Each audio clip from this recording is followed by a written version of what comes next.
Wait. You get a free musical performance with this. You got it going? Yeah. Yeah, we're here with Adam Green, director, writer, actor. Shut your ass. When I think about you, Keep it, keep it. You didn't know you were going to get a free musical performance with this one. Yeah. These are my backup singers. Austin's my hype man. Whatever I say, he just repeats really loudly. He usually wears a To make clock it even better. of himself. Don't go that way though. Let's film. Okay. About you. She just flashed us. She's streaking. Imagine being on set with these people. Say it's a lot of fun, right? Yeah, this is why we need 80 days to shoot anything. How many?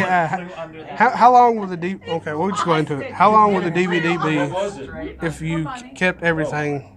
Or I guess put like, would it be a like 2-disc set or more? If we kept everything we shot, sadly, honestly, it'd be about 30 seconds longer because we never have enough time to do anything. So what you see is what we got. Oh, okay. So, yeah. All right. I remember Frozen.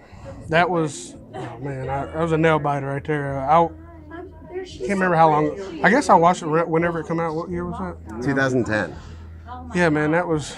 I'm like, how the hell did they get forgot about on the ski lift? But didn't they go up when no one? It was human error, and Okay. it actually is something that has happened many, many times. Oh, And, okay. there were a couple.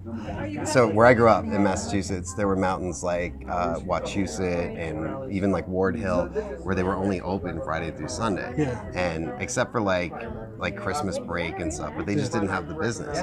So when the movie came out, there were a couple reviews that were like, once you can get over the absurd idea that a ski mountain would be closed during the, like they are. Yeah. But there was one that was like so scathing, saying this could never happen, and then it happened opening weekend in Russia, and you can look it up. And a dude just same thing, just somebody fucked up, and they found him the next day. He was lighting his money on fire and throwing it in the air, and somebody found him, but he had severe hypothermia. It was terrible. And then they pulled the review down and changed it and gave the movie a great review. And I'm like, motherfucker, you can't do that. Like, stand by your stupid words and own it. Like, but yeah, it is funny how when you do something like that, which no one ever said it's a true story or anything, which we could have. You know, we could have done the inspired by true events, but we didn't need to. And but whenever you do a survival story like that, or something that's more grounded and like this could really happen if everything went wrong, people get really like defensive. This like wall comes up of like, no, you're not going to scare me. I'm gonna find every hole in this, and it's been fun. Years later, 7-8 years later now, there's still people that want to try to challenge it, and it's like, it's hilarious. It's like, first of all, dude, it's a movie, but keep going. Like, yeah. Yeah. I will go ahead, since we got limited time, go into Hatchet. What was, you wrote that and everything, right? Yeah. So, what was going and thinking? What got you writing that and made you want to write that? I was 8 years old at summer camp, and the counselors on the first day, they were like, don't go near this cabin or Hatchet Face will get you. And I was already into all this stuff.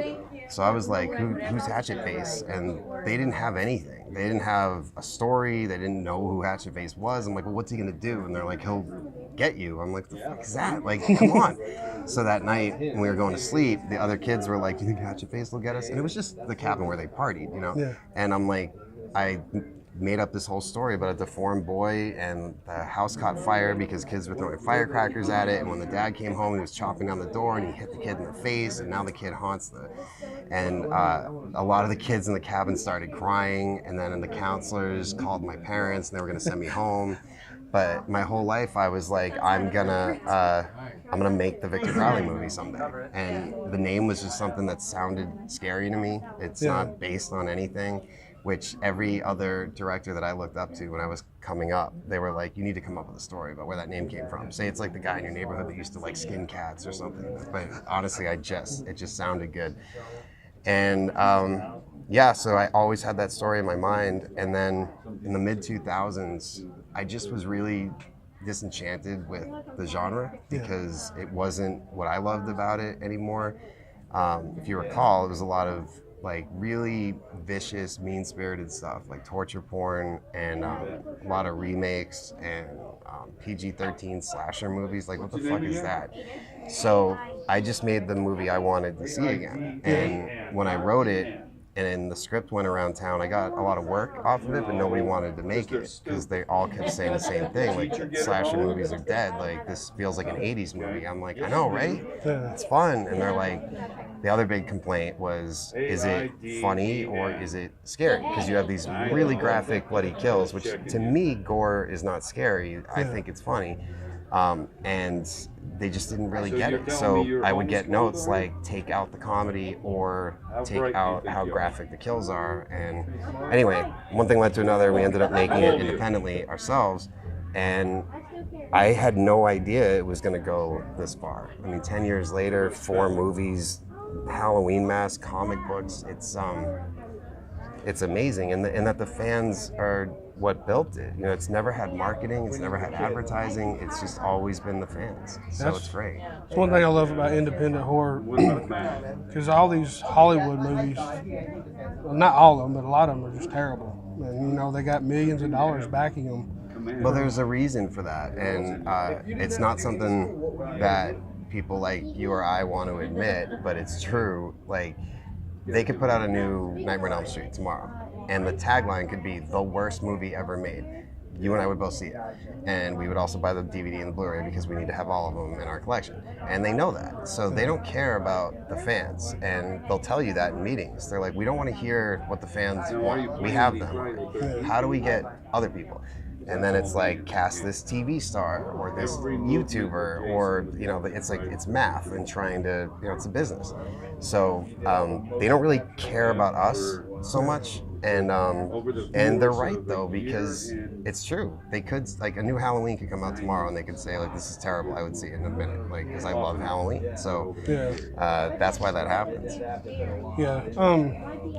One thing I wanted to ask too, real quick, between Hatchet 1 and Hatchet 2, you had 2 different characters playing the same role. Danielle Harris is in 2 through 3 and 4 now, right? What happened with that, or just? Well, it's an example of trying to make lemonade out of lemons. It's like when it was starting to become evident that it just was not going to work out with Tamara Feldman any further. It's like, do I scrap this bigger picture thing that I had planned on doing the whole time, all because the girl in the Taco Bell commercials is being difficult. Like, and it was really just, she got bad advice from her representation, who thought they had us over a barrel and could command all this money. And she lost. And so instead we replaced her with the biggest scream queen of our generation. And everybody was very forgiving of it, you know, but it is that one inconsistency. But who really gets the last laugh in all this is Danielle, because she auditioned for the first one and blew us away, of course. But at the time, I already had Kane Hodder, Tony Todd, Robert Englund, Josh Leonard, Mercedes McNabb, like, and I felt like if I cast one more horror icon, this is going to be a fucking convention movie, or it's just going to be like almost like that's what it is. It's just a collection of icons.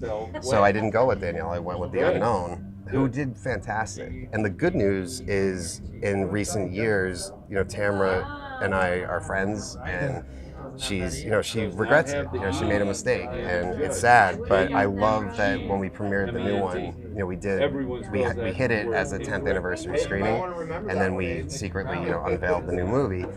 And I love that she was there to celebrate with everybody, and that the fans were excited to see her there, and that she, you know, she'll always be part of the family and be part of it. And that's the happy ending to all of it, you know. I'm saying Holliston. Mm-hmm. Is that, I see it's a TV series. Is that besides Victor Crowley, is that what you're currently working on? Yeah, Holliston was like, that's my most passion project of anything. That's all I've ever wanted to do. The first movie I ever made was called Coffee and Donuts, and I made it for $400 in 1998. So back then, that was really unheard of. And the movie won a film festival, and then that's what got me signed by an agent and stuff.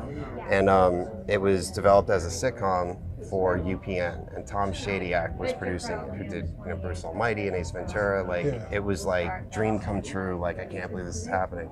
And then the very week that I turned in the script, there was a merger between UPN and the WB to become the CW network. So all development was frozen, and they held the rights for 5 years, so I couldn't touch it. So then, in the meantime, I went on to make Hatchet and Spiral and Grace and Frozen, and then the rights came back to me. And then G4, if you remember that network, is like a gaming network. They had called and they're like, we want to do a show centered around you and Joe Lynch. Like, do you have any ideas? I'm like, I've got just the idea. And they bought it. But I didn't sign my contract that time because I learned my lesson. And sure enough, there was a merger and G4 became Esquire. And so the show died again, but I still owned it. And then a year later, FearNet, which I thought was a website, was like, we need original programming. Peter Block, who produced Frozen, was the president of FearNet. And I'm like, aren't you a website? He's like, no, it's a cable network. I'm like, you got to change the name, dude. FearNet, that sounds like a website. Yeah. And so they licensed the show from my company, Aeroscope, and we got to make season 1, which hit, and then we got to do season 2 right away. And season 2 was even bigger, and then they ordered season 3, and then Dave Brocky, who was Oderus Urungus on the show, and of course the lead singer for Guar, suddenly passed away. And then like a few days later, the network was swallowed up in another merger between Time Warner Cable and Comcast or something, so they got rid of FearNet. And it was one of the worst things I've ever been through. I mean, to lose your best friend, to lose your show. I went through a divorce in that same week. I mean, like, the span of 13 days, it all fell out. So I was in a pretty bad place for a long time. And making a new Hatchet movie, oddly enough, is what kind of brought me back and helped. But we are going to continue with Holliston. But it's hard when you have a show that was branded as a network's first original series, even though they didn't develop it, they just licensed it, just like showing Hatchet on their network or whatever. But it was branded as a FearNet show, so other networks don't really want a show that was branded as another network's show, especially a network that went under, and most fans pirated Holliston because they didn't know how else to see it. Like they took way too long to put it out on home video or iTunes or anything like that. And FearNet was supposed to be carried in like 70 million homes, but it was really carried in like 7. And so it's a challenge to get it going again. But that's the most popular thing that I've ever done. I mean, every fan who comes up, that's what they want to talk about. I'm on tour right now, and almost every night someone's got Holliston tattoos and stuff, and it's It has to be awesome to see that. It really is, and one way or another, we will do season 3 this next year. I do a short film for the Aeroscope site every year for Halloween. This is our 19th annual one, and this year's is a Holliston short, which will be up, I think, in the next 24 hours. So it'll go on, and I think it's the whole story of Hatchet, of just not giving up and not accepting no for an answer. I think a lot of people need to hear that stuff, because whether you want to make movies or just fucking lose weight, like whatever it is you want to do, like you can do it if you just don't accept the negativity around you and don't listen to it. Like you can do anything you put your mind to, but you got to surround yourself with great people, and that's the key. Definitely. Well, how long is that? You wrap it up, or you good to go still? You want like one more? Yeah, I think I remember seeing the Marrow. How'd you come up with that one? So I get sent a lot of crazy fan mail from people, and some of it's super out there, weird shit. And one day I got a package, it was a giant envelope, and it was from a guy claiming that Victor Crowley is real, and I fucked it all up, and I didn't tell the story right. And there was like pictures of swamps, and it's like, you said he lives in Honey Island Swamp. He really died here, and it was just fan fiction, but it was really elaborate. And so jokingly, I said to the other guys at work, I'm like, what if we go interview this guy and tell him to prove it, and we'll document the whole thing, because it's ridiculous. And ultimately it was, well, we don't want to confuse the Hatchet universe with that, and what if this guy deliverances me out in the swamp? So I'm like, yeah, all right, let's not do that. And then the very next week or 2 weeks, there was a Fangoria convention in LA, and just like this, and there was a line of people, and this one dude comes through with this pamphlet called Digging Up the Marrow, and he says, I just want to give you this to thank you for the inspiration, and he leaves. So that night I look at it, and I realize it's artist Alex Pardee, who I owned a lot of his artwork. It was hanging in my house, but I didn't know what he looked like, so I didn't know it was him. And I'm reading this pamphlet, and whenever Alex does an art exhibit, he does it, there's a theme, there's a story. It's not just pictures on a wall. And Digging Up the Marrow was about a former police detective who was convinced that monsters are real and they live underground in a place called the Marrow. So whenever somebody's born like horrifically deformed, where do they go? You know, you don't just see them walking around everywhere, and it's because they go down to this world where they can be at peace. And I'm like, wait a minute, so what if that detective was the guy who sent me that package? And what if we all play ourselves and we do it like a documentary, but it's, you know, it's monsters, it's not Victor Crowley. And the whole idea kind of came to me really fast, but it was weird because it's like, are people going to accept us playing ourselves, but it's fiction, and it's a documentary, but it's not? So one thing we did was we made sure to cast a known face as the guy.